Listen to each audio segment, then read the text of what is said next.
महाराष्ट्र में एक बड़ा रीजन है मराठवाड़ा। मराठा आरक्षण को लेकर जो पुरोधा रहे हैं, ध्वजवाहक रहे हैं, वो इस वक्त न्यूज़ 18 इंडिया के साथ है। मैं मनोज जारंगी पाटिल की बात कर रही हूं, जो इस वक्त हमारे साथ जुड़े हुए हैं। बहुत बहुत स्वागत है भाऊ आपका। धन्यवाद। आप चुनाव क्यों नहीं लड़ रहे हैं? एका जातीवरती निवडणुका नाही लढतायत. अनेक जातीचा समुदायाचा एक गठ्ठा लागतो, त्यावेळेस निवडणुका जिंकता येतात. कारण निवडणुका जिंकणं एवढी सोप्या गोष्टी नाही आहेत. कारण जर आपल्याशी समीकरणच कोणाचं जुळलेलं नसेल तर आपण निवडणूक नाही जिंकू शकत.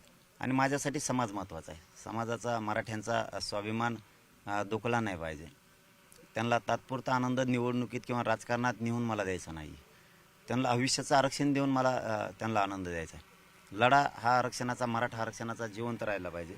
यासाठी आम्ही एका जातीवरती निवडणूक न लढण्याचा निर्णय घेतला. तो आप चुनाव लड़ना क्यों चाह रहे थे? अगर आपको गरीबों के लिए बात करनी थी, गरीबों के लिए, किसानों के लिए, पिछड़ों के लिए काम करना था, मराठाओं के लिए काम करना था, तो उन्होंने कहा कि वो तो आप समाज सेवा कर ही रहे थे। आप उनके आरक्षण के लिए बकायदा पानी पीना तक बंद कर दिया था। चुनाव के मैदान में क्यों आए? वो अन्ना की याद दिलाते हैं कि अन्ना ने भी यही किया, आप भी यही कर रहे हैं। का जाऊ नाही? लोकशाहीनं मला अधिकार दिला नाही का? आंदोलनच केले पाहिजे का? मी नुसते प्रयत्न नाही करायला पाहिजेत का? तो वो हरकत काय? पर वो प्रयत्न किया और आपने कदम पीछे ले लिया। या तो प्रयत्न करते तो आप टिकते ना, आप टिके नहीं। मतलब वो प्रयत्न आपने किया लेकिन कदम वापस पीछे खींच लिया आपने। त्याला माघार नाही म्हणत, त्याला निर्णय म्हणतात. निर्णायक भूमिका योग्य वेळी घेणं.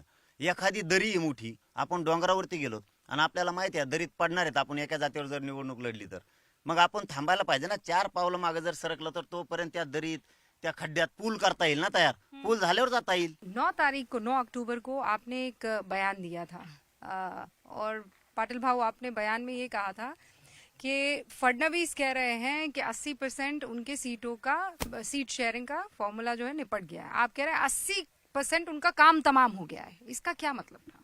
मी का म्हणलो? मतलब काम बिगड़ गया है उनका? मी का म्हणलो? आपने ऐसा नहीं बोला। कुठं बोललोय? मी पाडा म्हणतो, फक्त नाव घेत नाही. कच पाडितो सगळ्याची. हा, पाडा म्हणतो. मी काय नाव घेतो का कोणाचे पाड म्हणून? नाही घेत. तो फडणवीस से आपको कोई दिक्कत है?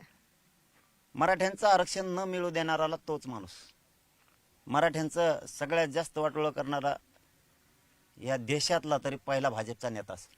भाजपमध्ये चांगले सुद्धा लोक आहेत, पण भाजप आणि आरएसएस संपवायला तो जबाबदार आहे स्वतः. कारण धनगरालाही आरक्षण मिळून देत नाही, शेतकऱ्यालाही मिळू देत नाही. तो अगर आप ये कह रहे हैं तो महाराष्ट्र में अब तक 18 मुख्यमंत्री हुए हैं। 18 में से 8 मराठा मुख्यमंत्री हुए हैं। उन्होंने कभी इस आरक्षण के बारे में क्यों नहीं बात की? तेव्हा आम्ही नव्हतो ना, आता आम्ही येत ना. तो वो मराठा नहीं थे क्या? असतील, पण त्यावेळेस प्रवाहात आम्ही नव्हतो ना आंदोलनाचे. आता आम्ही येत. कोणी आला तरी सुट्टी नाही. महाविकास आघाडीची सत्ता होती. उद्धव ठाकरे त्यावेळेस मुख्यमंत्री होते आणि शरद पवार सगळं वर्चस्व त्यांचं होतं त्या आघाडीवरती. त्यावेळेस साष्ट पिंपळगाव म्हणून इथं गाव होतं. तिथं आमचं जवळपास 9 महिने आंदोलन सुरू होतं सलग त्यांच्या विरोधात. आता यांचं तरी सुरू आहे आमचं. म्हणजे आम्हाला सत्तेचं देणं घेणं नाही कोणाचं. जो सरकार आहे त्यालाच मागावं लागतं.